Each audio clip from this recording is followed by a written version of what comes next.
Reprenons.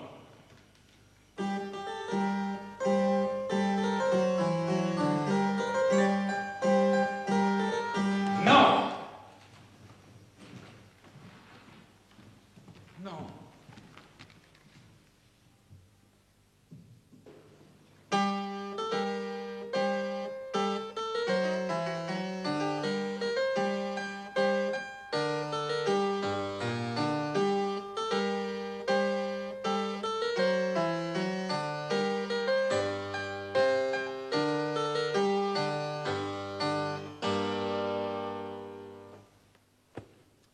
Voilà.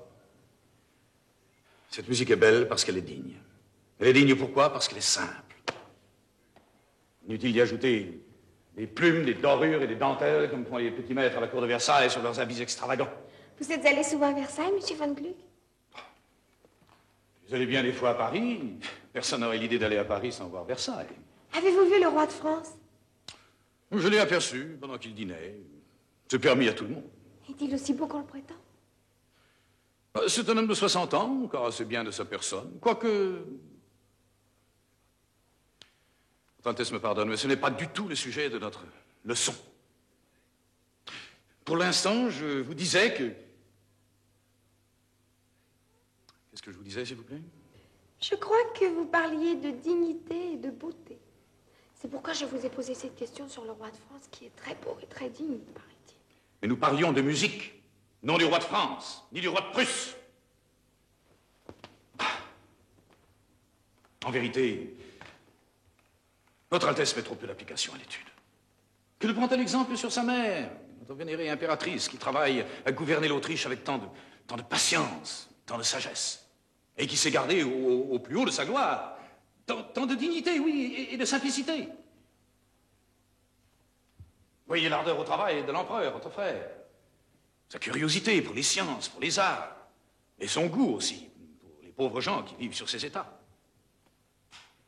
Grâce à eux, la cour de Vienne est l'image du bon sens et de la raison. La cour de Versailles, auprès d'elle, un opéra surchargé d'ornements et de motifs superflus, plein de ces airs affectés et inutiles, qui m'ont toujours semblé aussi ridicules que les chanteurs qui s'y époumonnent. Votre Altesse ne m'écoute pas, comme d'habitude. Oh, si, monsieur Van Gluck, je vous écoutais. Et je pensais que si vous dirigiez le monde comme vous dirigez un orchestre, on ne s'y amuserait pas beaucoup.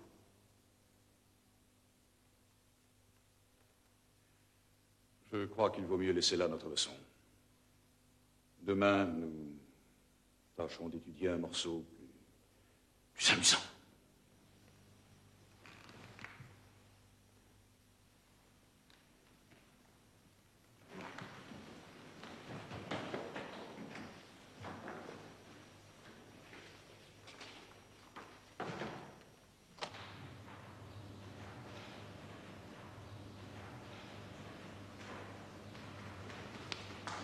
Votre Altesse,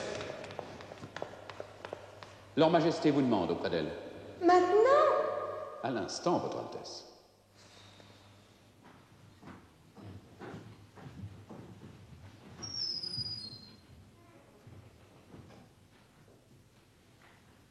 Ma fille, monsieur l'ambassadeur du roi de France est aujourd'hui porteur d'une nouvelle d'importance qui vous concerne. Qui me concerne?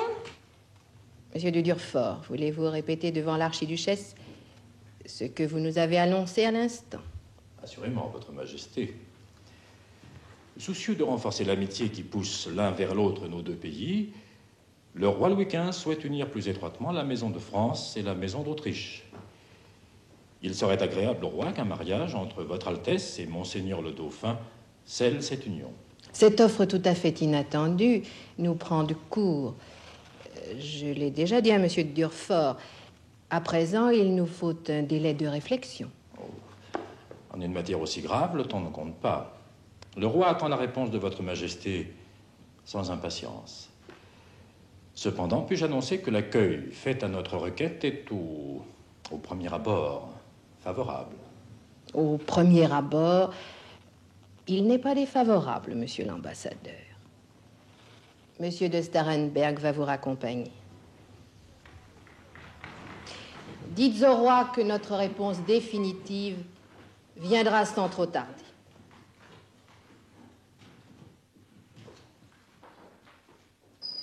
Enfin, il se décide.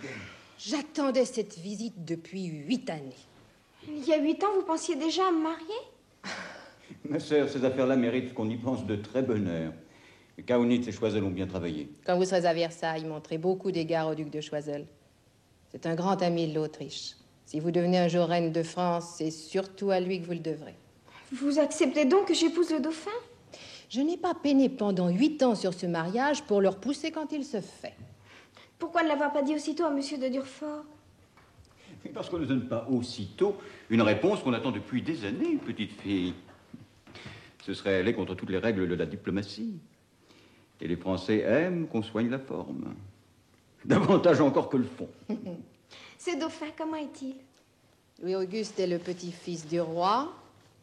C'est un excellent garçon, très doux, très pieux. Il est d'un naturel réservé, paraît-il, ce qui ne l'empêche pas d'être sensible au sort des pauvres gens.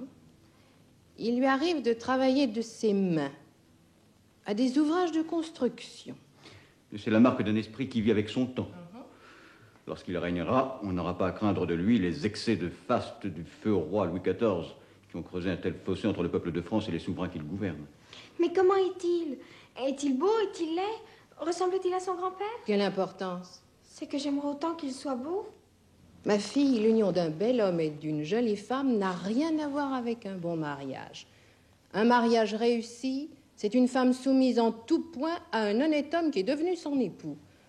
Hors de cela, je ne vois que sottise, roman et frivolité, à plus forte raison lorsqu'il s'agit d'unir les deux héritiers des deux plus puissantes monarchies du monde. Voici un portrait du dauphin. Merci Argenteau, notre ambassadeur nous l'a fait tenir secrètement. Est-il de votre goût? Si la femme trouve le mari à son goût, maman, est-ce forcément sottise, roman et frivolité? Vous souvenez-vous de vos paroles au palais de la Hofburg l'an dernier? Alors, l'archiduchesse venait de danser fort joliment. Avec ses deux jeunes frères, je vous ai déclaré le dauphin aurait là une bien charmante femme. Et vous m'avez répondu, le morceau est friand et sera en bonne main. Mais vous avez ajouté aussitôt, si cela est, cette prudence était vaine, cela sera. Cela sera, conformément au plus cher désir de l'impératrice et de l'empereur. Conformément au plus cher désir du roi, voulez-vous dire? Conformément au plus cher désir du roi et au plus secret désir de l'impératrice et de l'empereur. Ce compromis vous convient? Ah oui, nous aurons encore bien des compromis à trouver. Quand nous toucherons à la dot, au protocole et au reste. Oh, de bien grandes batailles en perspective, mais nous les livrerons bravement puisque la paix de l'Europe doit en sortir. Le roi de Prusse hésitera désormais à menacer l'Autriche, dont une fille devient fille du roi de France. Et l'Angleterre y regardera 2 fois avant de provoquer la France, dont l'héritier devient frère de l'empereur d'Autriche. Cette union est dans l'ordre des choses. Il y a bien du sang allemand dans les veines du dauphin par la grâce de sa mère et de ses aïeuls. Et bien du sang français dans les veines de l'archiduchesse par la grâce de son père, qui fut duc de Lorraine avant d'être élu empereur d'Allemagne. Tout est donc pour le mieux dans le meilleur des mondes, pour parler comme Monsieur de Voltaire. Oh, moins haut, s'il vous plaît, moins haut. Oubliez-vous que Monsieur de Voltaire est ami du roi de Prusse, qui cause tant de soucis à vos maîtres et aux miens. Vous avez raison. Occupons-nous plutôt des 2 beaux enfants que nous allons marier. Dites-moi, il nous faudra bien 1 année pour régler les détails d'une union qui met en jeu des intérêts si puissants. Une bien grande année pour le moins, oui. D'ici là, le roi espère que l'archiduchesse recevra une éducation qui fera d'elle une Française parfaite. Oh, mais soyez sans crainte. Je m'en suis déjà préoccupé. Un instant, je vous prie, je vais vous annoncer à son Altesse. Monsieur Nevers? Messieurs, Mon nom est Saint-Ville. Voici Monsieur Aufresne. français, Comédien. Moi, je chante. Vous ne vous souvenez pas de moi? J'ai chanté à l'Opéra de Paris. Très discrètement, avec le cœur. Pardonnez-moi, le maître de ballet se souvient parfois des danseurs, très rarement des chanteurs. Et vous êtes ici? L'impératrice nous a prié de venir enseigner la jeune archiduchesse, la future épouse de Monseigneur le Dauphin. Enseigner? Mais enseigner quoi? Je dois lui apprendre à prononcer correctement le français. Moi, le chanter comme il faut. Bien sûr, on parle le français à la cour de Vienne, mais vous savez qu'on est loin de la perfection. Et vous-même? Même motif, sans doute. L'archiduchesse ne connaît que les danses allemandes, que je trouve pour ma part effroyables. Je dois lui enseigner les nôtres. Je suis très honoré de me trouver en compagnie de précepteurs aussi distingués. Voilà qui est amusant. Maître à danser, maître de musique, maître de philosophie, il ne nous manque plus que le maître d'armes pour jouer le bourgeois gentilhomme. Voulez-vous que nous nous disputions pour savoir lequel d'entre nous trois défend l'art le plus noble?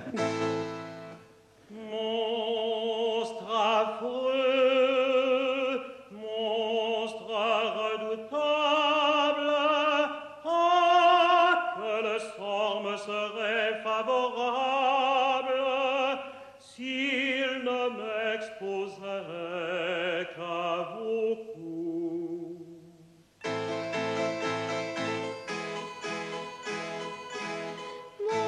Monstre affreux, monstre redoutable, ah, que le sort me serait favorable s'il ne m'exposait qu'à vos coups. Monstre affreux, monstre redoutable,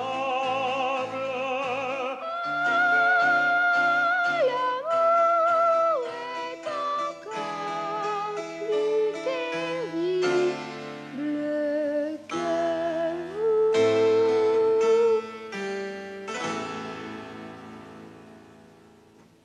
Mon hymen est un œuf formé par le ciel même. Mon époux m'est sacré, je dirais plus, je l'aime. Je le préfère à vous, au trône, à vos grandeurs. Pardonnez mon aveu, mais respectez nos mœurs.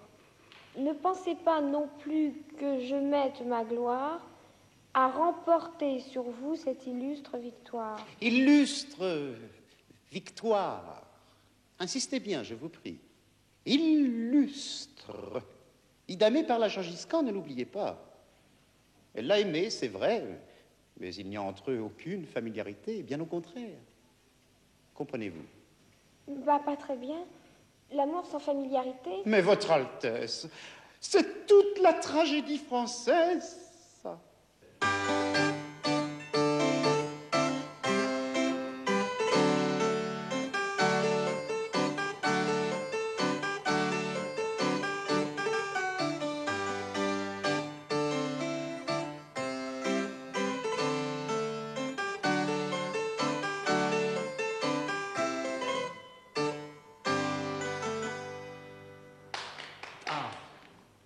Fort bien, Votre Altesse, mais moins de brusquerie, plus de suavité dans l'allure. Recommençons. Attention, attention au bras, voilà l'épaule. Nous y sommes. 1, 2.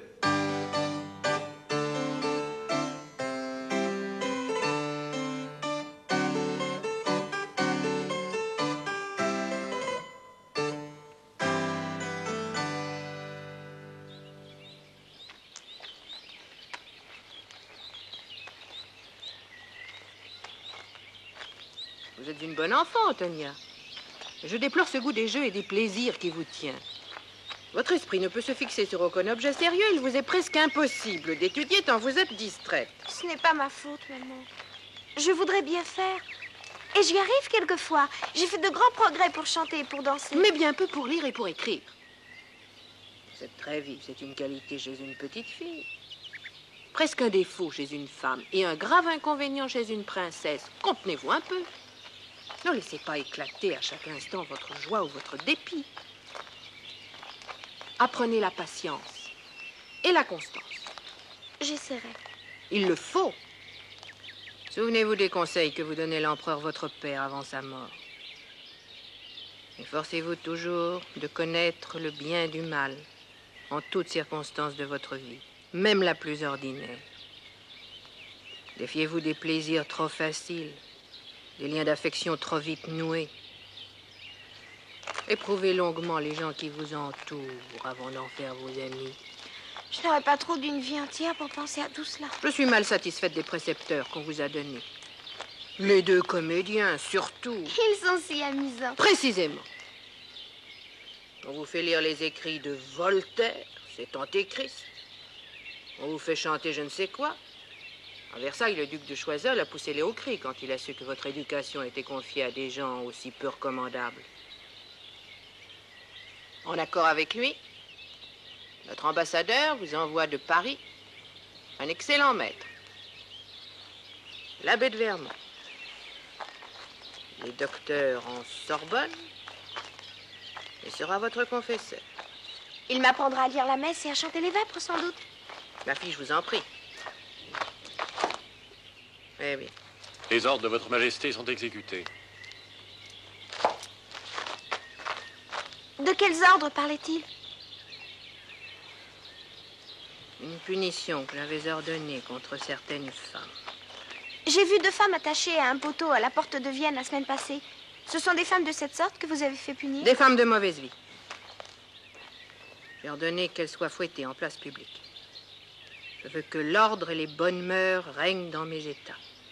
J'ai toujours montré à mes sujets l'exemple d'une vie sans reproche.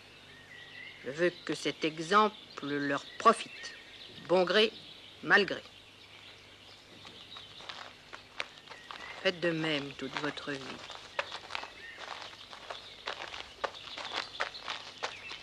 Majesté, voici Monsieur l'abbé de Vermont, le nouveau précepteur de votre Altesse, arrivé de Paris à l'instant.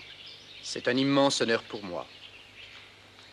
Que votre Altesse soit assurée que je remplirai ma tâche avec l'unique souci de bien la servir. Merci, monsieur l'abbé. Je préfère le jeu à l'étude et je suis très étourdie. On vous l'a rapporté, sans doute. Cependant, je vous promets de travailler de mon mieux. Apprenez-moi tout ce que je dois savoir pour faire bonne figure à Versailles et nous serons les meilleurs amis du monde. Je me sens bien lasse. Dieu sait si j'ai supplié pour que ce mariage se fasse. Mais que de fatigue et de contretemps avant que ma pauvre enfant devienne la dauphine de France, en m'abandonnant pour toujours. Je vous trouve bien mélancolique. Cette journée ne nous offre cependant que des satisfactions. L'ambassadeur vient de vous demander solennellement la main de l'archiduchesse au nom du roi de France.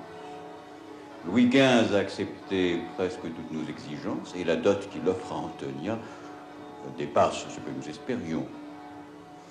Quant au cortège qu'il envoie pour la chercher, jamais Vienne n'a rien vu d'aussi superbe. Savez-vous combien ont coûté les 2 carrosses qu'il a fait construire tout exprès pour elle?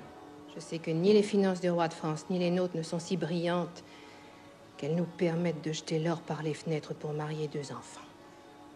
Je suis ennemi, comme vous, des dépenses inutiles, mais celles-ci ne le sont pas. La France et l'Autriche sont aujourd'hui alliées. Elles doivent le manifester par des signes visibles. Le faste n'est pas superflu quand il frappe le monde entier d'admiration. La Prusse et l'Angleterre savent aujourd'hui quelle richesse possèdent ensemble la France et l'Autriche. Elles peuvent ainsi mesurer notre puissance. Vous avez raison, sans doute. A-t-on trouvé un accommodement pour la rédaction du contrat? Je refuse absolument qu'il soit rédigé en français. Il y aura 2 contrats. L'un pour nous en allemand, l'autre pour le roi en français. Et pour les signatures?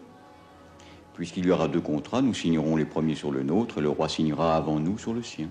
C'est une solution qui me paraît honorable pour tout le monde. Et pour la remise d'Antonia aux Français? Elle aura lieu sur une île du Rhin entre Kiel et Strasbourg. Le terrain est neutre. C'est très bien.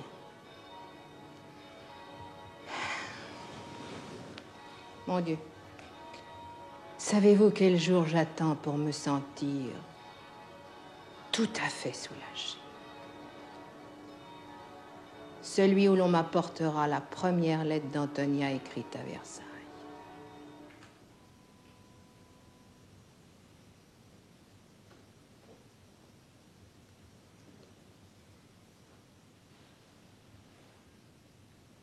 Vous ne dormez pas, Antonia? Non, maman. Demain, vous me quitterez pour rejoindre votre mari en France. Il se passera peut-être des années avant que nous nous retrouvions. Ne dites pas cela, je vous en supplie. Je voudrais ne jamais vous quitter. Montrez-vous raisonnable. Le monde entier a les yeux fixés sur vous. Les nations espèrent une époque nouvelle, sans guerre, sans peste, sans famine. Les philosophes leur promettent des temps heureux. Elles veulent les vivre dès aujourd'hui. Oui. Des temps nouveaux s'annoncent, ma fille. Vous-même, vous devrez les aider à voir le jour quand vous serez reine de France. C'est trop difficile, maman. Le bon Dieu ne m'a pas faite pour un travail si lourd. Voulez-vous bien vous taire? L'abbé de Vermont m'a longuement parlé de vous. Je sais que depuis 1 an, vous avez fait de grands progrès dans toutes les matières qu'il vous enseigne. L'abbé ne veut pas vous faire de peine. À moi, il me chante une autre chanson. Gardez-lui votre confiance quand vous serez au milieu des Français. Suivez aussi les conseils du comte Mercier Argenteau, notre ambassadeur. L'abbé et lui sont des hommes de bon sens et de réflexion, qui me sont très attachés l'un et l'autre. Vous aurez grand besoin de leurs avis. Vous avez vécu près de moi une vie simple, comme je l'aime et comme l'aimait votre père. À la cour de France, vous connaîtrez une vie plus brillante, plus dangereuse aussi. Plus dangereuse? Une cour brillante attire ceux qui aiment à briller. Et cela compte plus sur l'intrigue que sur le mérite pour réussir. Et l'intrigue est la source de tous les malheurs qui peuvent accabler une monarchie. Le roi et le dauphin sauront me protéger contre les intrigants. Ils m'ont trouvé très bien sur le portrait que vous leur avez envoyé, n'est-ce pas? Comment le savez-vous? J'ai entendu monsieur de Durfort le dire au prince de Starhemberg avant le souper l'autre soir. Je suis sûre que je leur plairai. Je suis sûre de plaire à tous les Français. Ouais. Vous avez le don de plaire, mon enfant. Mais souvenez-vous toujours que c'est un don à double face. On attend beaucoup d'un être qui plaît. Il ne lui est pas permis de décevoir. Je ne décevrai personne. Ni le dauphin, ni le roi, ni le peuple de France. Ils m'aimeront, je vous le jure, comme si j'étais née parmi eux. Je vous recommande, ma chère fille, tous les 21, de relire attentivement le règlement que je vous ai donné le jour de votre départ.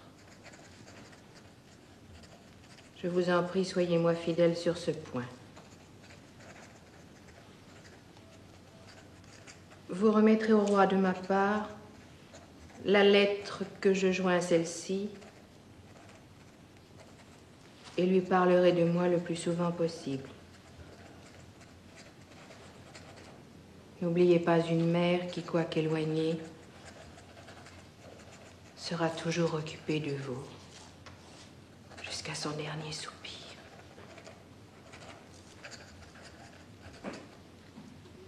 Je vous donne ma bénédiction.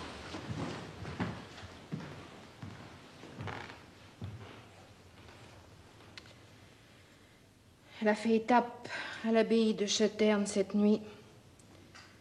C'est ce matin qu'elle sera remise aux Français. Pauvre enfant.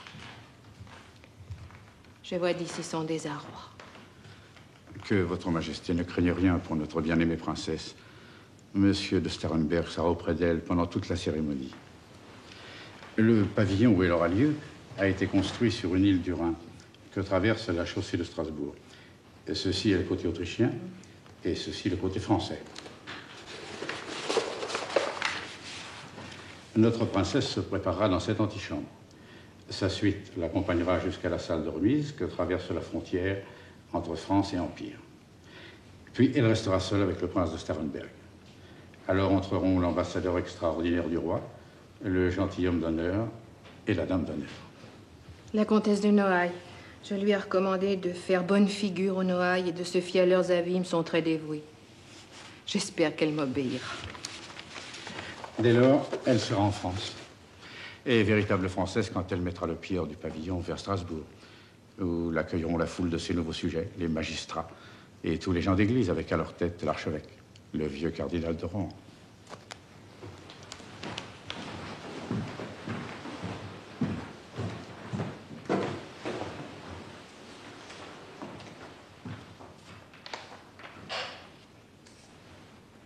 Priez de toutes vos forces pour elle, mon ami. Elle a grand besoin des secours du ciel aujourd'hui.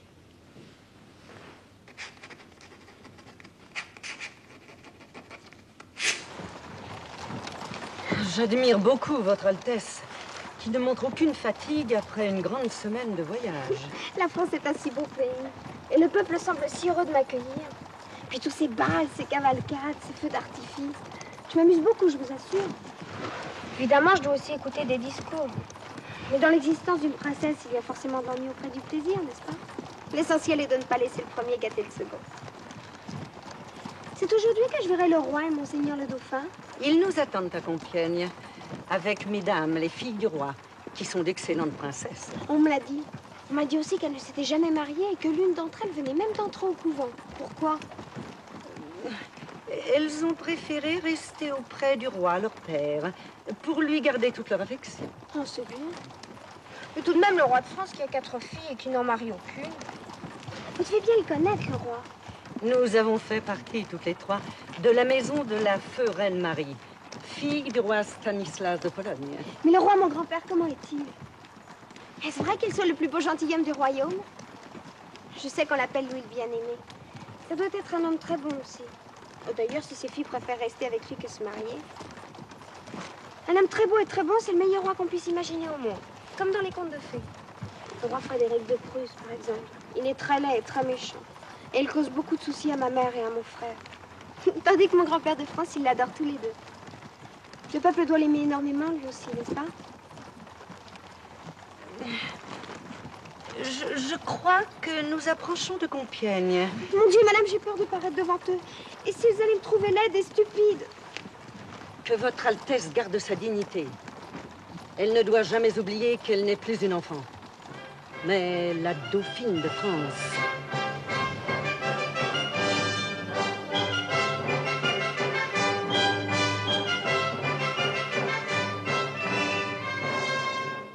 Vous êtes donc satisfaite de l'accueil des Français, mon enfant? Oh oui, mon papa. C'est vraiment un très bon peuple. Et bien digne d'avoir un très bon roi comme vous. Nous avons déjà beaucoup dansé, n'est-ce pas, madame? Beaucoup. Et le plus joliment du monde, c'est... Oh non, ne me flattez pas. Je danse encore très mal les danses françaises, malgré les leçons de monsieur Nevers. Mais vous m'apprendrez celles que j'ignore, n'est-ce pas, monsieur? Moi? Ma foi, Puisque vous aimez danser, nous donnerons pour vous de grands bals à Versailles. À l'opéra? Monsieur Nevers m'a dit que vous faisiez construire un opéra superbe à Versailles. C'est vrai. Ce grand palais me semblait bien solennel. J'ai pensé qu'une salle d'opéra lui ajouterait de la gaieté sans nuire à sa majesté. Gabriel, mon architecte, vient de l'achever tout exprès pour vous accueillir. Pour moi? Oh mon Dieu, mon papa, vous êtes trop bon. J'aime l'opéra plus encore que la danse. Je ne chante pas très bien. Le chevalier Gluck a eu beaucoup de peine à m'apprendre à tirer quelques notes d'un clavecin. Mais nous avons à Vienne des musiciens et des chanteurs incomparables. Ah. Je veux dire qu'on ne peut les comparer qu'à ceux de Paris. Bien sûr. Et vous, monsieur, aimez-vous la musique? oui. Ouais. J'aime surtout les trompes de chasse. J'aime beaucoup la chasse. Vous aimez la chasse? Mais oui. Seulement, ma mère, l'impératrice Marie-Thérèse, n'aime pas que je monte à cheval. Elle a peur. Parce que moi, si je monte à cheval, c'est pour prendre le galop. Mes frères eux-mêmes sont moins hardis. Moi, il faut que l'air me siffle aux oreilles, sinon autant aller à pied. Est-ce cette pierre qu'on nomme le Gros Pit? C'est elle? Le fils de monsieur de Durfort m'en a parlé. On dit que c'est le plus gros diamant du monde. On dit aussi que je suis l'homme le plus riche du monde. Ce qui n'est pas tout à fait l'avis de monsieur l'abbé Terray. Vous avez un précepteur, vous aussi? Comme pour moi, l'abbé de Vermont? Un précepteur, oui, le plus rude, le plus revêche, le plus terrible des précepteurs. Le contrôleur général des finances du royaume. Pardonnez-moi, je suis une seule. Mais non! Vous êtes la plus charmante petite fille du monde. Dieu vous garde d'avoir jamais à affronter un contrôleur général des finances. Ce sont des gens qui dégagent un air de mélancolie et de remords insupportables. L'ennui pèse assez lourdement sur la vie humaine. Faut-il s'inventer des contrôleurs, des ministres et des prêtres pour en rajouter?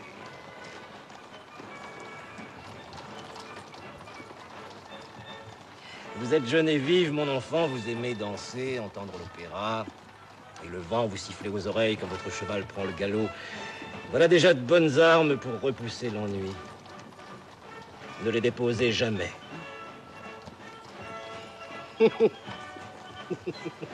L'abbé Terray, mon précepteur.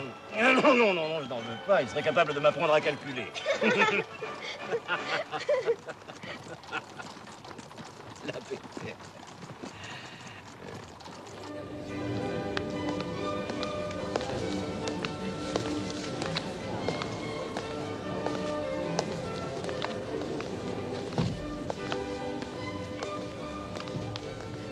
Monsieur le comte de Provence a encore pris de l'embonpoint. Et monsieur le comte d'Artois de l'assurance. Je crains que le dauphin ne ressemble au premier que sur le chapitre de l'embonpoint. L'assurance n'est pas son fort. Avez-vous le sentiment que l'archiduchesse parviendra à le réveiller? Merci. Je le souhaite, monseigneur. Mais il faudra nous armer de patience. Nous pouvons espérer un feu souterrain, mais certes pas un incendie. Enfin, l'archiduchesse a produit la meilleure impression depuis son entrée en France. Un grand pas est déjà franchi. Au reste, j'avais confiance en elle. C'est une personne qui plaît. Tout le monde s'accorde là-dessus. Le peuple est très enthousiaste. Quant au roi, sa petite fille le charme tant qu'il en oublie de s'ennuyer. Ah, voici des personnes qui viennent à la muette, tout exprès pour lui rafraîchir la mémoire.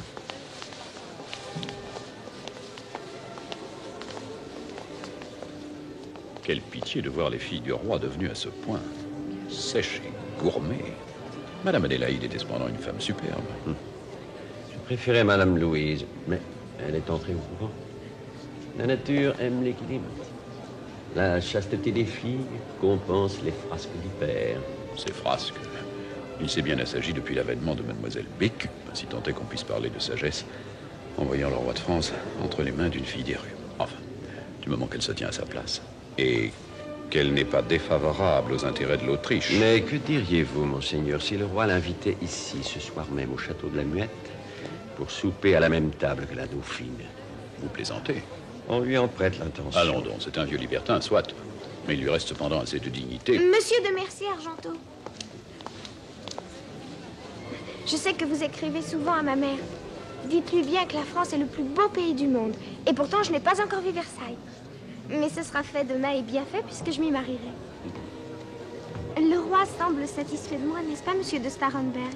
Il ne tarit pas d'éloges sur votre Altesse. Et l'on voit un signe qui ne trompe personne. Le roi ne s'est pas montré de si belle humeur en public depuis des années. Qu'avez-vous, monsieur l'ambassadeur? Rien, votre Altesse, une simple distraction.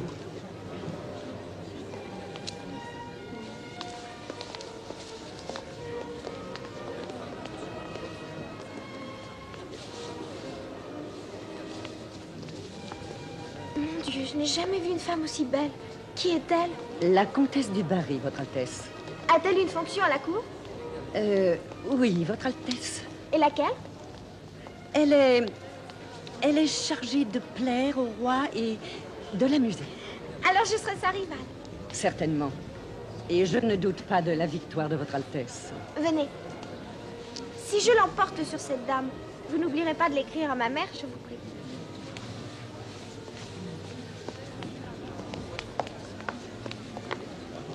Eh bien, il a osé. On ose de plus en plus en France, monseigneur. Le roi ne donne pas l'exemple, il ne fait que suivre la mode.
in nomine Patris et Filii et Spiritus Sancti.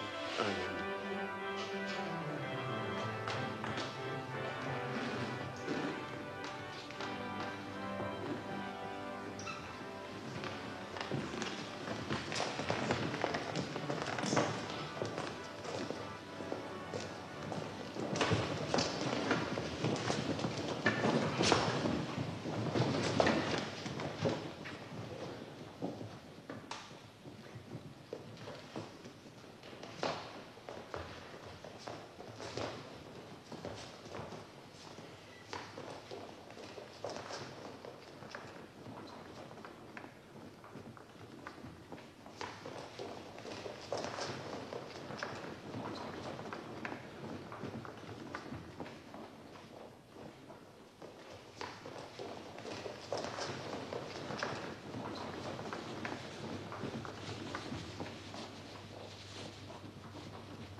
Entrez.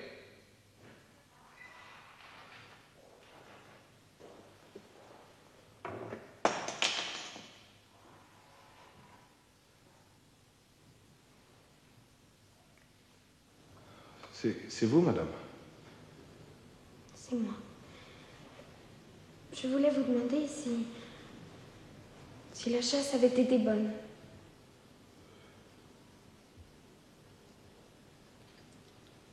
Qu'est-ce que vous avez tué? Rien.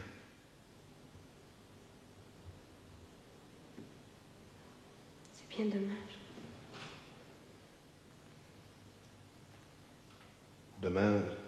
Demain, ce sera mieux. Peut-être. Oui, sans doute. Pardonnez-moi, j'ai du travail. Je comprends. À plus tard.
S'étant logé dans une caverne, Saint Julien Sabas mangeait une fois par semaine seulement du pain de son millet avec du sel. Quant à son breuvage, il était plus agréable parce que c'était l'eau courante d'une fontaine dont il ne se rassasiait pas néanmoins et n'en prenait qu'autant que la nécessité l'y obligeait et à proportion de ce qu'il mangeait. Mais ses délices et ses festins consistaient à chanter les psaumes de David et à s'entretenir continuellement avec Dieu. J'ai tué un cerf splendide, et aussi 3 faisans et 4 perdrix.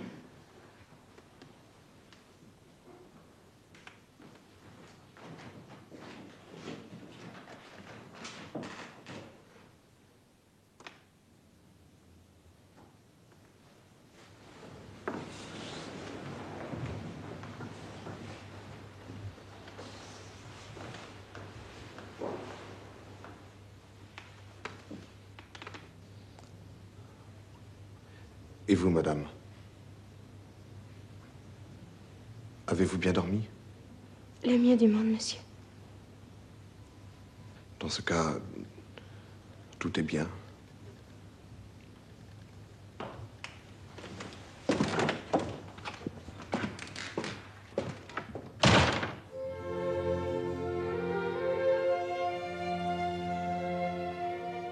La chose est grave, Van Swieten.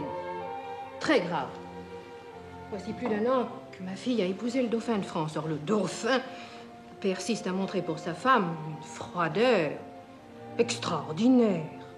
Ce sont des incidents qui se produisent quelquefois, Majesté. Mais celui-là est particulièrement malvenu, monsieur Van Swieten. Selon ce que je sais du dauphin, c'est un jeune homme corpulent, sanguin, dont la croissance a été brutale. Un tel phénomène peut entraîner un certain retard dans certaines fonctions. Mais enfin, vous autres médecins, connaissez des remèdes à ces incidents, comme vous dites. Le remède le meilleur, sire, est aussi le plus naturel. Et quel est-il? Laissez faire le temps. Mais le temps presse, mon ami. La cour de France devient de plus en plus périlleuse pour ma fille. La favorite et sa clique ont arraché au roi la disgrâce de Choiseul, qui était notre seul ami et par qui le mariage s'était fait. La dauphine est maintenant sans appui, à la merci de toutes les intrigues. Son premier faux pas peut réduire à néant tous les espoirs que nous mettions dans cette union. La venue au monde d'un enfant couperait court aux spéculations malveillantes. Et aux menées de certains ambitieux. Car vous comprenez bien que si le dauphin n'a pas d'héritier, d'autres peuvent espérer gagner un jour la place. Ils en sont pour leurs frères, j'en suis persuadé. Une personne de la figure de son Altesse est capable de réchauffer l'ardeur du dauphin mieux qu'aucun remède. Il suffit de prendre patience. Majesté, la raison d'État est une chose, mais la raison toute simple en est une autre. Vous avez marié 2 enfants. La raison vous conseille de les laisser en paix, tandis qu'ils deviennent hommes et femmes. C'est le prix de leur bonheur. C'est bien, je vous remercie.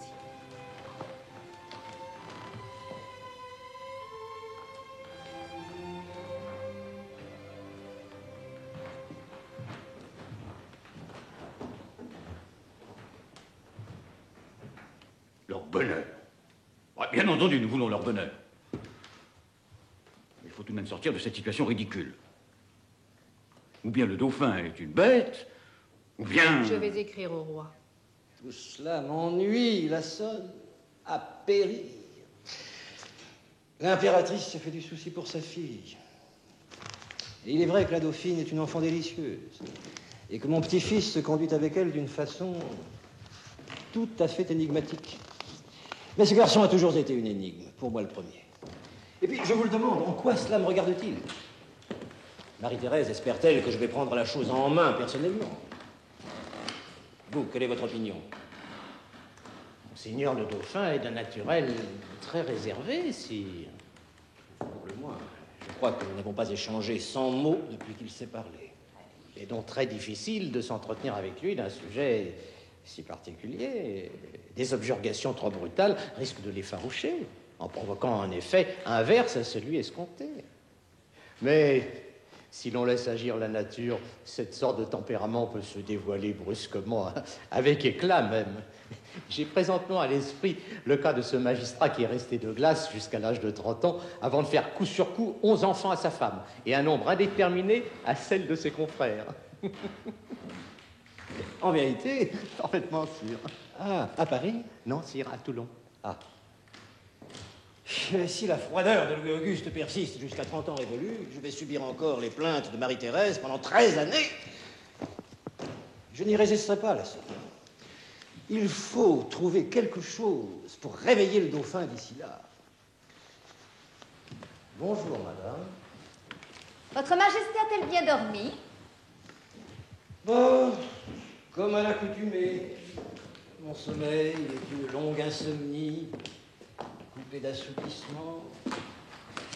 Et mon réveil est agrémenté par la prose de l'impératrice qui se lamente de voir le dauphin si peu empressé auprès de sa femme. Vous allez vous occuper de ça, n'est-ce pas, la sœur? Il faut trouver une solution. Absolument. Voyez cela très vite et faites-moi votre rapport. Eh bien, madame, avez-vous quelque chose de divertissant à me raconter? Ah, voulez-vous que je vous dise à quoi s'occupe le duc de Choiseul depuis qu'il s'est exilé à Chanteloup? On lui prête l'intention de faire construire une pagode. Choiseul est ainsi. D'une façon ou de l'autre, il faut toujours qu'il chinoise. Pensez-vous que la sonne arrivera à réveiller le dauphin? Vous n'allez pas m'assommer avec cette histoire, vous aussi. Mais tout ce qui vous touche me préoccupe. Et surtout le bonheur de vos enfants. Et pourquoi ne parlez-vous jamais à votre petit-fils? Venant de vous, les conseils seraient écoutés avec attention. Je suis sûre qu'ils porteraient leurs fruits. Comment puis-je conseiller un garçon qui est tout le contraire de moi-même? Il chasse comme un forcené, s'empiffre comme 12 et dort comme 15. Ah, bien honnête avec cela, bon enfant, oui. Et près du peuple. Avant-hier encore, il a gâché du plâtre avec les ouvriers qui installent les appartements du comte de Provence. Et je ne crois pas qu'il reste à Versailles une seule serrure qu'il n'ait démontée. Non, franchement, Jeanne, comment voulez-vous parler femme avec un garçon aussi peu doué sur ce chapitre? Il vous serait sans doute plus aisé, à vous, d'aborder le sujet avec la dauphine. Vous possédez de merveilleuses recettes. Mais je remplirai volontiers cette mission, et de mon mieux. Mais comment conseiller une princesse qui ne m'adresse jamais la parole? Quoi? Qu'est-ce que vous me chantez là? Je me souviens d'un soir où nous avons joué au lansquenet à Marly. Elle vous a parlé. Le plus aimablement du monde. C'est vrai, c'était en juillet. Le 18.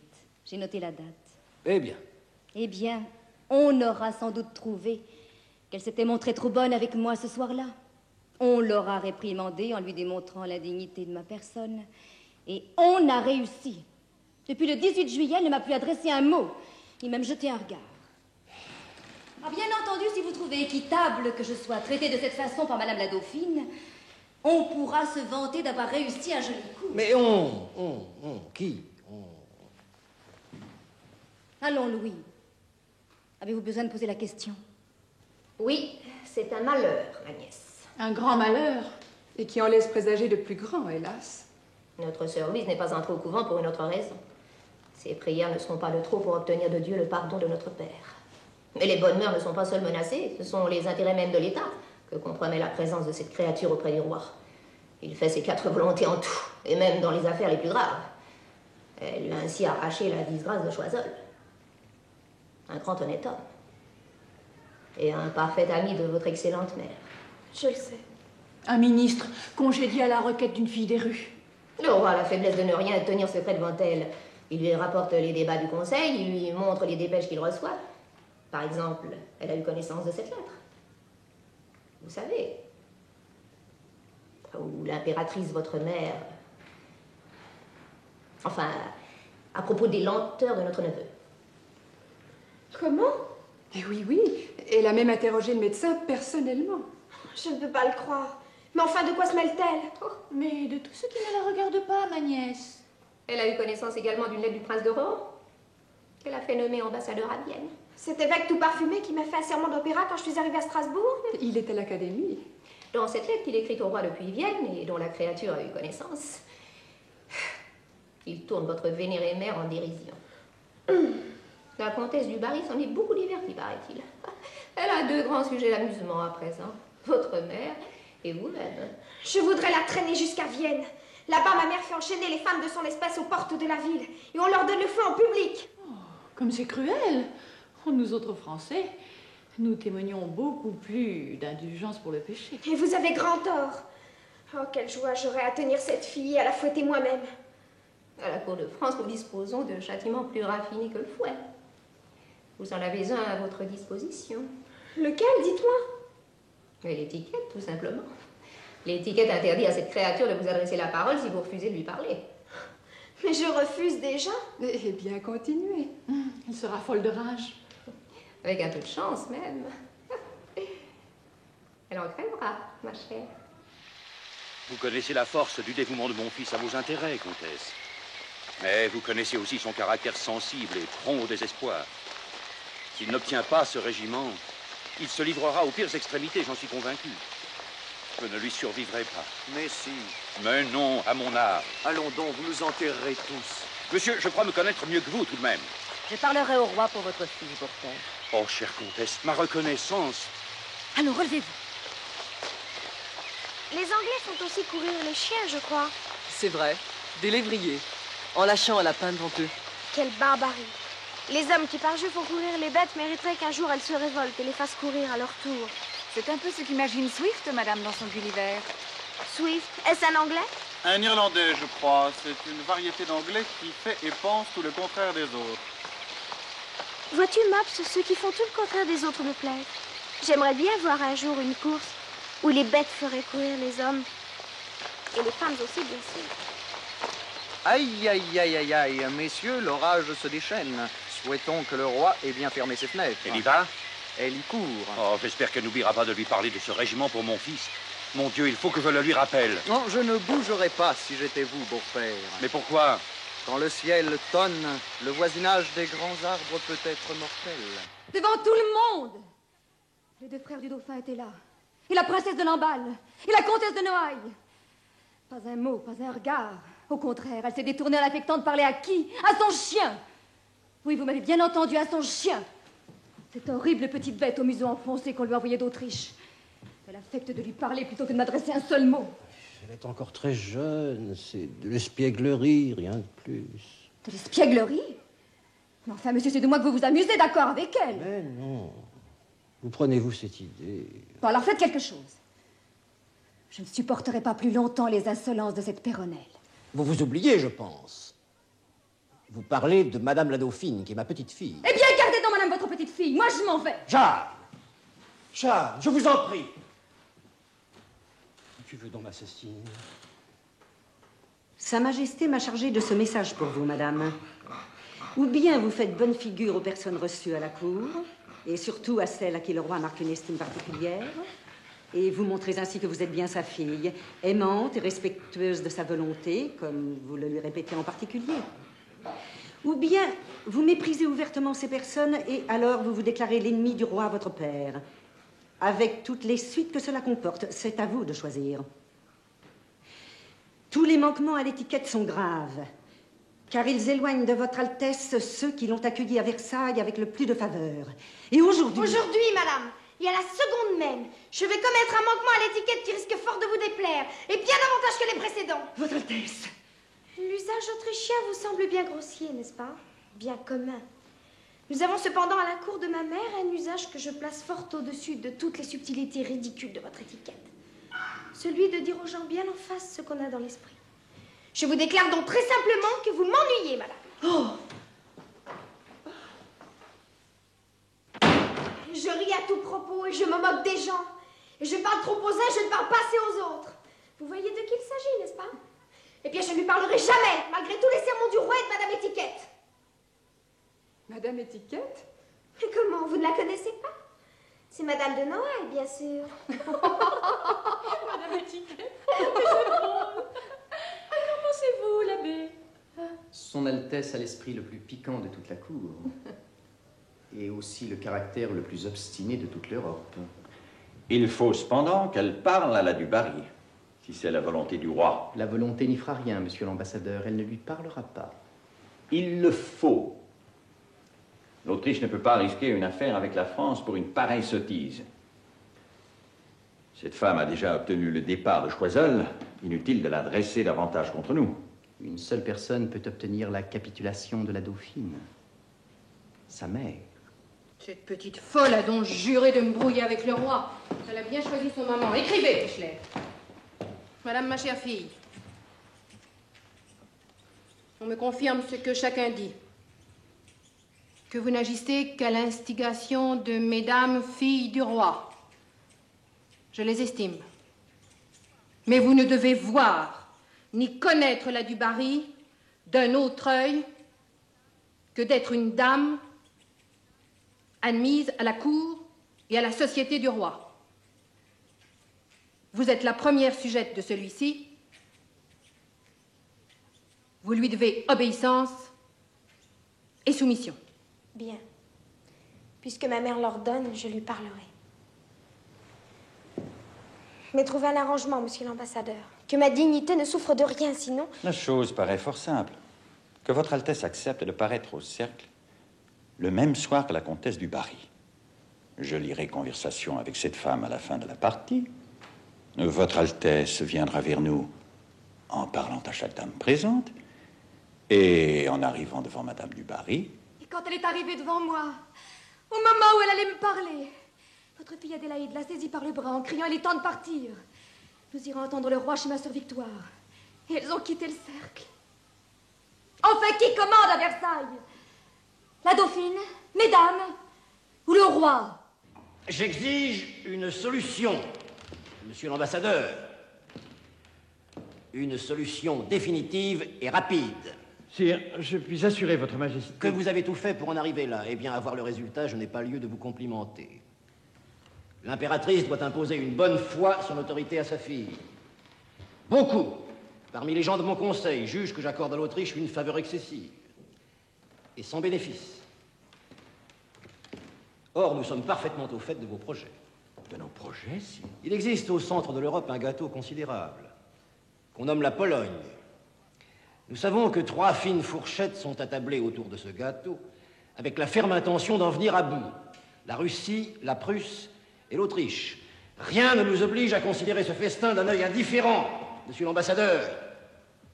Surtout si l'on s'obstine à nous contrarier avec cette impudence. Je n'ai plus rien à vous dire. Sa Majesté est lasse d'attendre. Elle insiste pour que vous parliez publiquement à la comtesse du Barry à la première occasion. Elle l'exige. Sa Majesté exige. La Dauphine de France a donc moins de prix à ses yeux que la première fille capable de l'amuser. Elle n'est pas seulement capable de l'amuser, madame. Elle a été capable de lui arracher le renvoi de Choiseul. L'Autriche n'a plus guère de défenseurs à Versailles, à présent que le duc d'Aiguillon est principal ministre. Aussi, l'impératrice, votre mère, n'ordonne plus que vous fassiez la volonté du roi. Elle vous en supplie.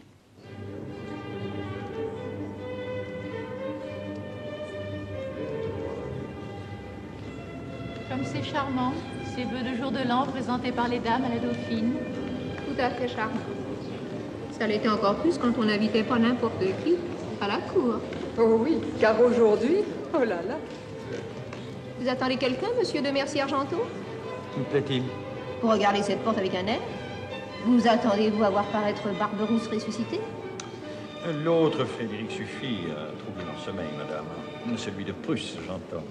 Avez-vous de bonnes nouvelles de Vienne? Fort bonne.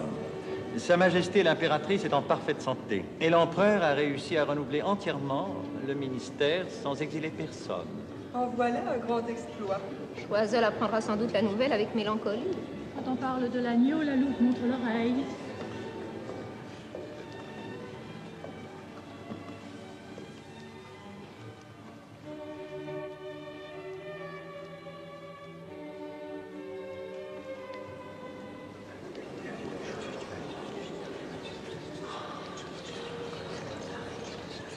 Elle vient encore chercher la basseline. Il nous paraît compris depuis longtemps que le cas était désespéré. Pour comprendre ces choses, il faut un tout petit peu d'esprit.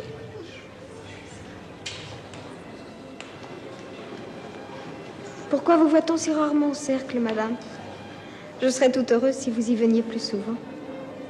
À moins que Monsieur d'Aiguillon ne s'y oppose. Elle fait donner la duchesse d'Aiguillon en avant-garde. L'épouse de l'homme qu'elle a mis à la place de Choiseul. Quelle impudence! Elle en sera pour ses frais, la stupide.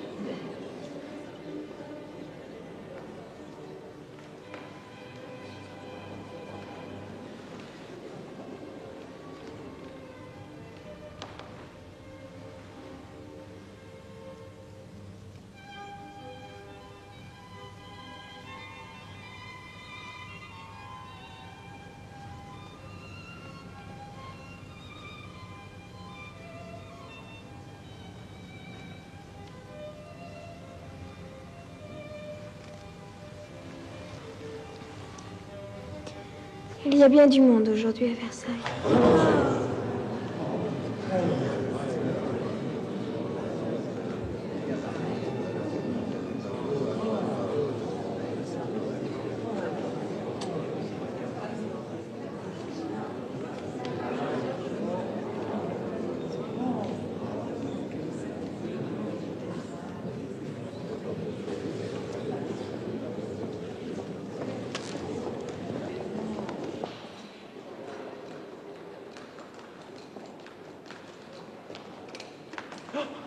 Vous connaissez la nouvelle? La nouvelle? Elle lui a parlé. Non! Si.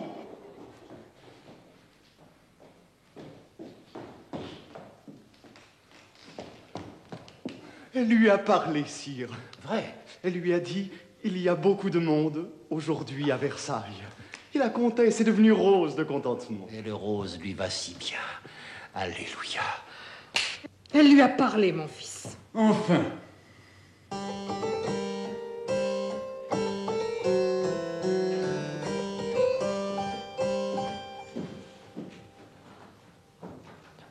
Eh bien, êtes-vous satisfait, monsieur l'ambassadeur? Je suis comblé, madame. Croyez bien que l'impératrice et le roi vous en seront un gré infini. La Pologne est à nous. Êtes-vous certain que leur majesté n'exigeront rien d'autre de moi? Oui, assurément. Très bien. Cette femme n'entendra jamais plus le son de ma voix.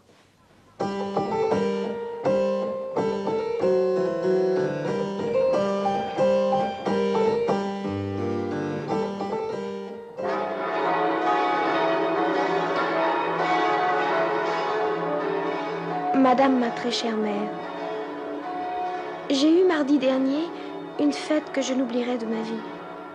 Nous avons fait notre entrée à Paris. Ce qui m'a touché le plus, c'est la tendresse et l'empressement de ce pauvre peuple, qui, malgré les impôts dont il est accablé, était transporté de joie de nous voir. Un autre point qui a fait grand plaisir dans cette belle journée, c'est la conduite de Monsieur le Dauphin. Il a répondu à merveille à toutes les harangues, a remarqué tout ce qu'on faisait pour lui, et surtout la joie et l'empressement du peuple, à qui il a montré beaucoup de bonté. Qu'on est heureux dans notre État de gagner l'amitié du peuple à si bon marché. Il n'y a pourtant rien de si précieux, je l'ai bien senti, et je ne l'oublierai jamais. Ah, quel brave cœur. Si la tête voulait bien suivre. Hélas, il n'en est rien. Les rapports de Merci me montrent toujours ma fille aussi légère, étourdie, obstinée. Elle a parlé à la favorite, le roi est satisfait. L'affaire de Pologne a déchaîné la plume des pamphlétaires et des faiseurs d'épigrammes, mais on en est resté là, comme toujours chez les Français. Ça n'est pas aux affaires passées que je pense, mais à l'avenir de votre sœur. Merci ne me parle que de bals, d'opéra, de comédie, où elle court avec tous les jeunes fous qui l'entourent, à commencer par les frères du Dauphin. L'assiduité du comte d'Artois auprès d'elle fait jaser tout Versailles, j'en ai l'écho jusqu'ici. La froideur du Dauphin n'est pas encore dissipée. Antoinette est jeune, elle a 18 ans, elle est pleine de feu. Vous l'excusez? J'explique, simplement. Et j'explique également que les ragots courent sur elle. Tant que mon beau-frère ne donnera pas des preuves tangibles de sa qualité d'époux, la calomnie ira son train. Et ce n'est pas un seul amant qu'on prêtera à la dauphine, mais des douzaines. Je vous en prie. C'est une affaire de logique, ma mère. Non, la logique et la décence voudraient que ma fille attende l'éveil du Dauphin sans que son attitude près d'un seul instant la critique. L'image qu'elle a montrée au peuple de Paris, elle peut très bien l'imposer aux courtisans les plus corrompus de Versailles. La feu reine de France a bien su vivre saintement au milieu de cette Babylone.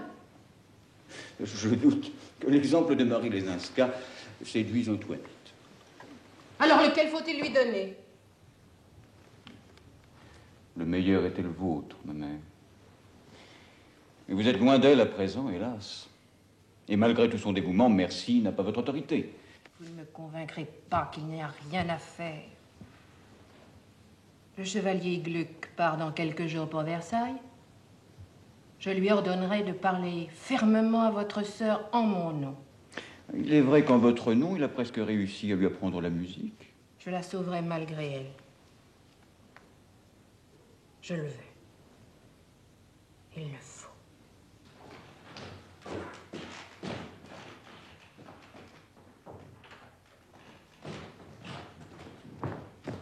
Non, chevalier.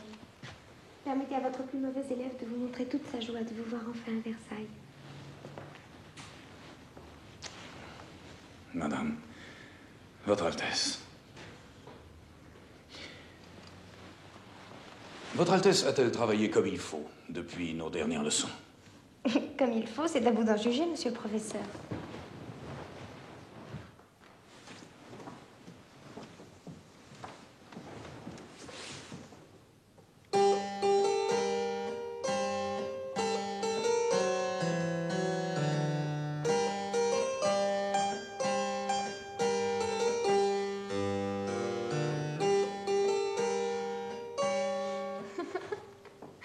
Si vous faites longtemps cette mine, je vais vous embrasser une seconde fois. Il est vrai que Votre Altesse n'a pas changé. Mon état a même empiré, je crois. On vous l'avait dit, n'est-ce pas? Et ma mère, et mon frère, et l'abbé, et Merci. Et l'on vous avait chargé de me surmener bien férocement, comme vous savez le faire. Madame, leurs majestés impériales m'ont en effet ordonné de vous dire combien... Oui. Ma bonne maman s'inquiète parce qu'elle est bonne, mon grand frère se renfrogne parce qu'il est grand. Et moi, je vis, chevalier, de toutes mes forces. Comme une petite fille que sa maman et son grand frère ont envoyé vivre dans le plus beau royaume du monde. Ainsi, n'en parlons plus. Il me faut bien cependant vous informer. J'ai déjà tout deviné. Parlons plutôt de vous et de votre Iphigénie. Votre Altesse pense-t-elle qu'ils la joueront vraiment? Mais oui, ils la joueront puisque je le veux. Non, mais s'ils la jouent, l'aimeront-ils? Ces Français sont si légers, il leur faut du charme, de l'esprit, toutes sortes de mignardises. Et rien de ce qui va contre leurs habitudes ne trouve grâce à leurs yeux, encore moins à leurs oreilles. Prenez confiance, ils aimeront Iphigénie. Je commence à les connaître. Ceux qui réclament de la nouveauté sont aussi nombreux que les défenseurs du vieux style. Il ne suffit d'un rien pour faire pencher la balance. Et nous aurons tout le poids qu'il faudra de notre côté, croyez-moi. En vérité. Oui, mais ces diables de chanteurs parisiens ne sont pas accoutumés à chanter comme je le veux. Et je sais qu'il est impossible de les bousculer sans s'attirer la colère des grands qui les protègent. Ce sont vos colères à vous qu'ils craindront bientôt de déchaîner. Comptez sur moi. Mes colères, vous savez ce qu'elles valent. Moi, je le sais. Mais je vous promets de n'en souffler moi à personne. Alors, nous gagnerons cette bataille tous les deux, monsieur le professeur. Ce sera ma façon à moi de me faire pardonner tout le souci que je vous cause. À présent, ne voulez-vous pas me donner un peu de votre musique?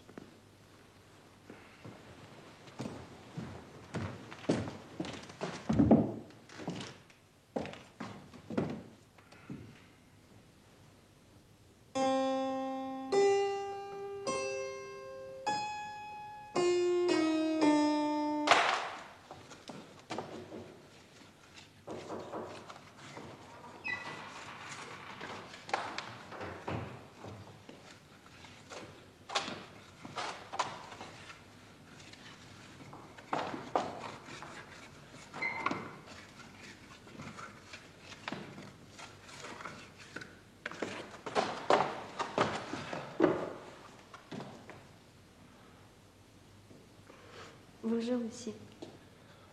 Bonjour, madame. Veuillez excuser ma tenue. Je me suis aperçu hier que les briques de cette cheminée étaient disjointes et... Le palais n'est pas entretenu comme il faudrait et tout cela a coûté 66 millions de livres. Et c'est pour en économiser 10 ou 12 que vous faites vous-même quelques réparations? Peut-être. Et puis j'aime bien m'occuper ainsi. Les travaux manuels, la lecture.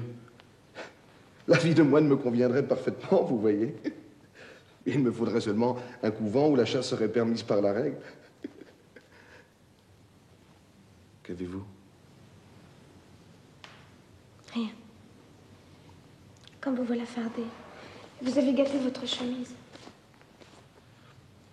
Quand je parle de vivre dans un couvent, je ne veux pas dire... Je vous en prie, madame.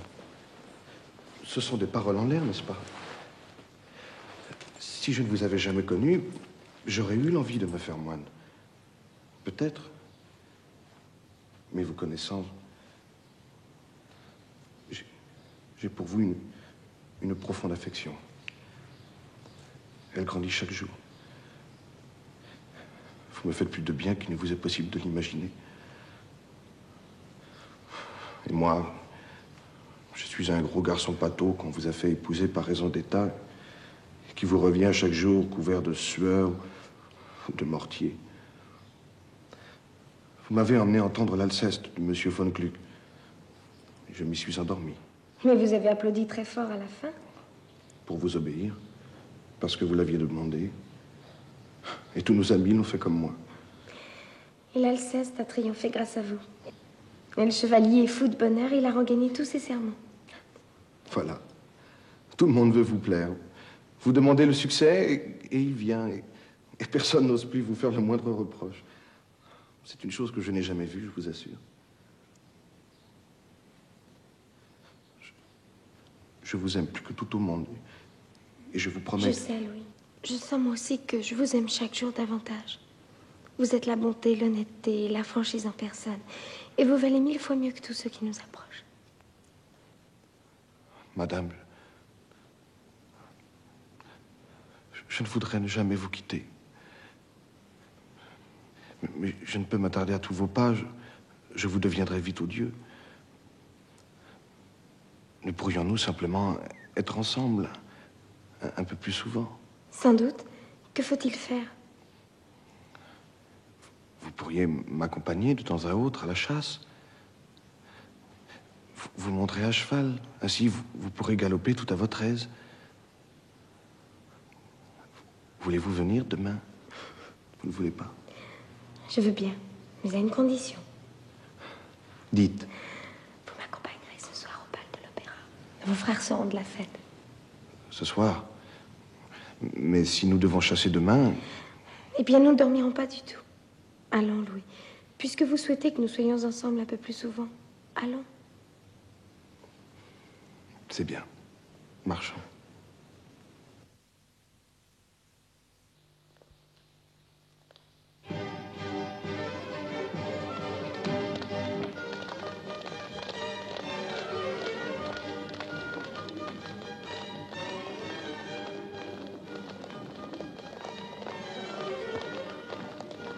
Vous plaisez-vous à Paris, comte?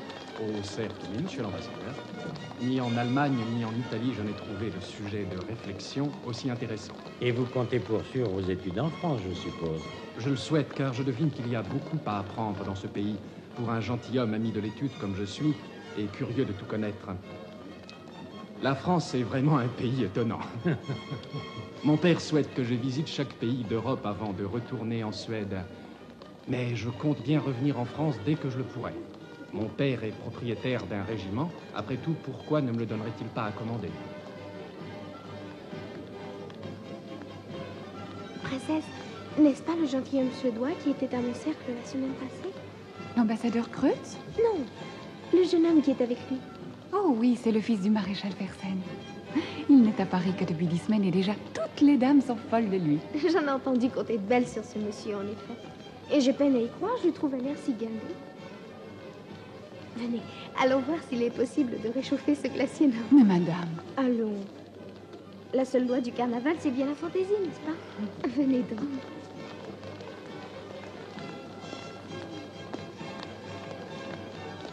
Quelle effroyable chaleur, ma bonne Louise. Se croirait-on au cœur de l'hiver? Je vous le demande, monsieur. Mais vous avez connu des hivers plus rudes que les nôtres, là où vous êtes venu au monde, peut-être? Cela est exact, mademoiselle. Est-il vrai qu'une certaine voix italienne vous a brûlé très fort au dernier bal de l'opéra? Et que vous avez éteint l'incendie de la façon la plus galante qui soit, en posant vos lèvres là où était la voix? Je suis friand d'opéra et surtout d'opéras italiens. On dit cependant que ce n'est pas tant l'opéra qui vous intéresse, mais plutôt celle qu'il chante. Vous semblez bien instruite de mes goûts, décidément, et de mes activités. Je parie que vous préférez la musique de M. Piccini à celle du Chevalier Gluck. J'aime toutes sortes de musique, et je joue moi-même passablement de la flûte, mais la musique du Chevalier m'enchante, je l'avoue. Il y a dans son Orphée naturel et toutes sortes de beautés simples qu'on ignorait avant lui.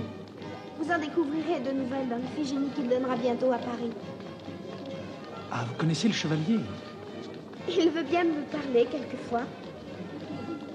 Est-il aussi malcommode qu'on le prétend? C'est le meilleur homme du monde, mais aussi le plus coléreux et le plus distrait. J'adore le faire enrager. Vous viendrez entendre Iphigénie à l'opéra, n'est-ce pas? Je parlerai au chevalier. Peut-être y glissera-t-il une voix italienne pour vous être agréable. Cette voix-ci, en tout cas, est charmante. Quoi, vous n'avez pas reconnu la voix? Ni le visage qui était sous le masque? Non, qui était-ce donc? Vous êtes resté un long moment derrière son fauteuil, à son cercle, la semaine passée. Madame la Dauphine.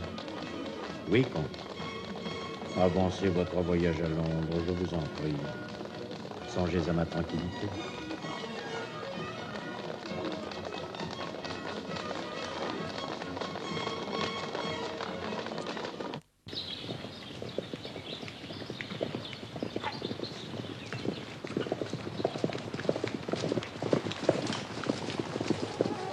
Ils sont à la Croix de Vie. À la Croix de Vie, monsieur Marchand! Non, je marcherais mieux si j'avais dormi, madame. N'y pensez plus, allons. Allez!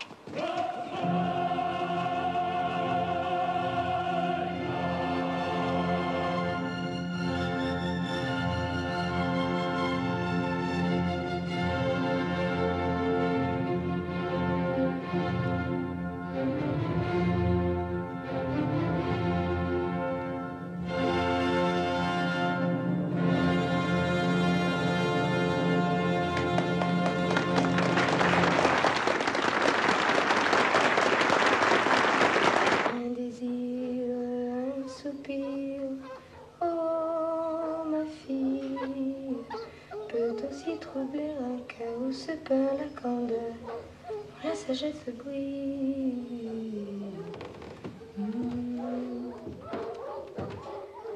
Ma bonne Henriette, je suis morte de fatigue. Votre Altesse, elle dort presque plus. Voici bientôt 2 mois qu'elle va chaque matin à la chasse, après s'être couchée aux 2 tiers de la nuit. Que voulez-vous?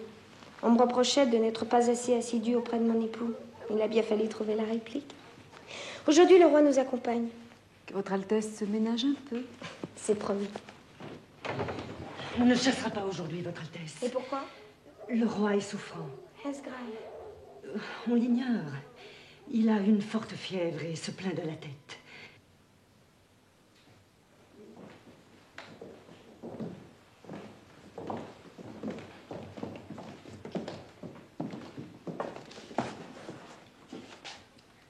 Extravagant.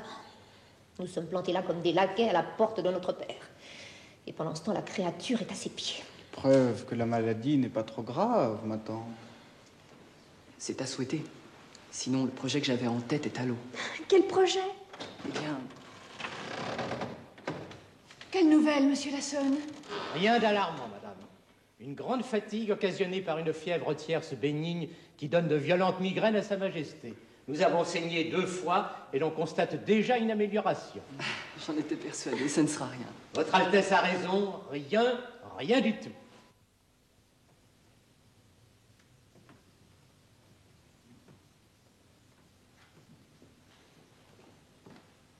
Que pensez-vous de ces lumières qui lui blessaient les yeux, Lassonne?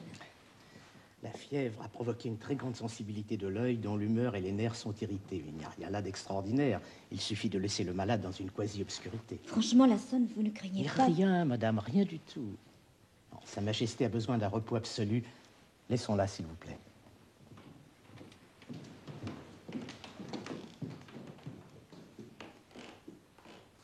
la volonté expresse de Sa Majesté est qu'on la laisse seule. C'est aussi notre prescription. Allez, madame, je vous en prie.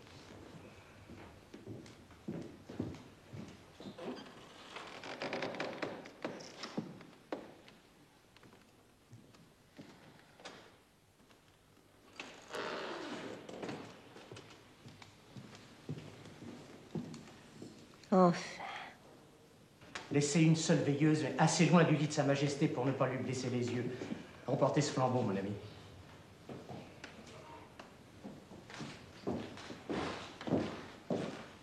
Un instant. Approchez la lumière.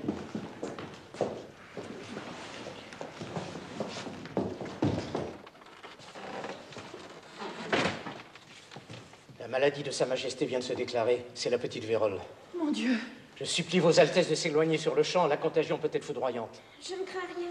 À Vienne, j'ai reçu la vaccine. Madame, je fais certes confiance aux médecins de la cour d'Autriche, mais à supposer que la vaccine vous protège de la maladie... Mais enfin, c'est prouvé. Je prie humblement votre Altesse de ne pas en faire sur elle-même la démonstration.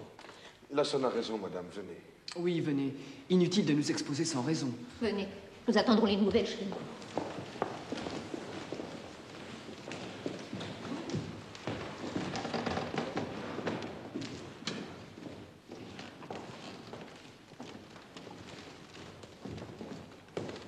Lassonne, quel est votre sentiment sur cette maladie? Ne me cachez rien.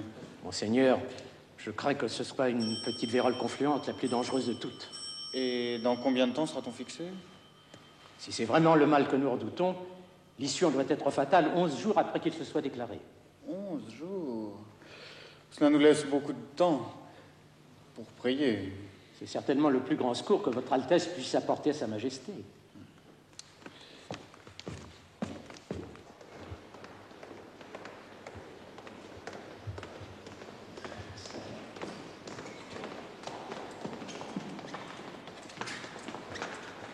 Eh bien, que faisiez-vous?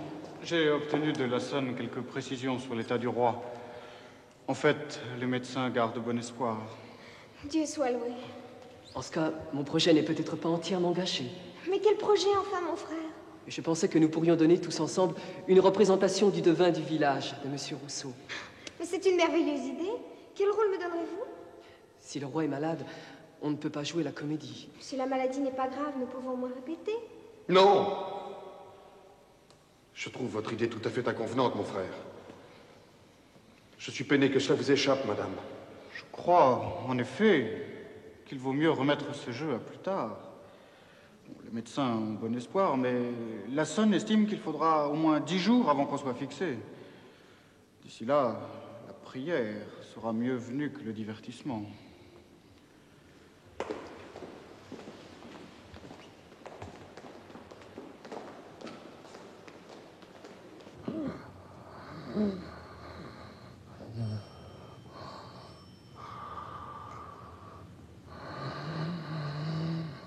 Pressez-vous, messieurs. Je voudrais bien voir cette chambre tapissée de frais avant que les circonstances ne m'obligent à déménager. On dit qu'il y a beaucoup de monde dans les rues de Versailles depuis quelques jours. C'est vrai, monseigneur, c'est le plus beau début de mois de mai qu'on ait eu depuis des années. Les gens en profitent. Oui, un temps superbe. Un vrai début d'été. Avez-vous bientôt terminé? Il y a encore une petite heure de travail, monseigneur. Oui, je sais ce que ça dure, une heure de tapissier. La mienne fait juste un tour d'horloge, monseigneur. Bon, je reviendrai dans une heure, nous verrons bien. À moins que d'ici là...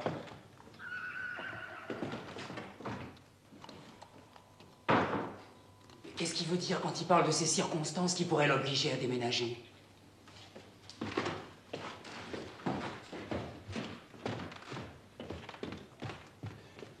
Quand la chandelle s'éteindra à la chambre du roi, ça voudra dire que Sa Majesté a rejoint ses aïeux. Alors les courriers sauteront sur leurs chevaux et ils iront porter la nouvelle aux 4 coins du royaume. Et toute la famille du roi, le dauphin, la dauphine, les frères, les tantes, tout le monde se sauvera de Versailles au galop pour ne pas risquer d'attraper la vérole de Sa Majesté. Allez, aide-moi. Enfin, écoute, il y a 14 jours qu'il est malade, ils ont eu tout le temps de l'attraper, sa vérole. Oui, mais tant qu'il n'est pas mort, il faut bien qu'il reste. Hein. C'est seulement après que... tu verras, ils le laisseront s'enterrer tout seul.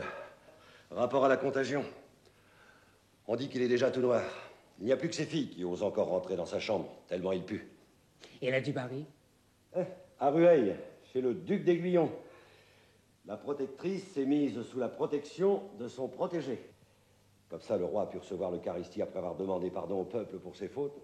Ben, il faut dire qu'il nous en a fait voir. Entre les guerres pour le roi de Prusse et la famine pour tout le monde. C'est pas de ça qu'il nous demande pardon. La guerre, c'est le travail naturel d'un roi et la famine, c'est la faute à pas de chance. Non.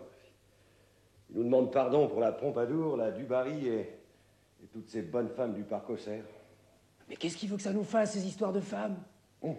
Eh ben, il doit penser que ça nous fait mal au cœur. Tu crois qu'il s'en rend bien compte? Non. Non, il ne s'est jamais rendu compte de ce qui nous est vraiment mal au cœur. Espérons que l'autre s'en rendra mieux compte que lui. L'autre? Le suivant. Le gros serrurier marié à la jolie petite Autrichienne. Ben, moi, je trouve qu'il a l'air d'un brave garçon.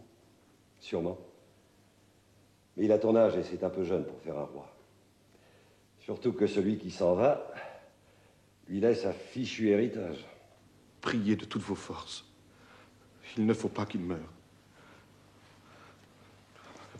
Nous sommes trop jeunes. Il nous faut un peu de répit avant. Je ne pourrai pas. Je refuserai. Ce n'est pas moi le dauphin, c'était mon père. Et j'avais un frère aîné aussi. Des hommes qui voulaient commander, tous les deux, faits pour porter une couronne. Pourquoi sont-ils morts l'un et l'autre en me laissant cette tâche effroyable à moi qui n'ai jamais rien demandé? Je ne sais pas, comprenez-vous? Je suis incapable si brusquement. Louis, calmez-vous, je vous en supplie. Vous êtes tout à fait capable d'ordonner et de décider, j'en suis certaine. Il suffit que vous preniez confiance. Non. Et vous savez bien que non. Oh, mon ami.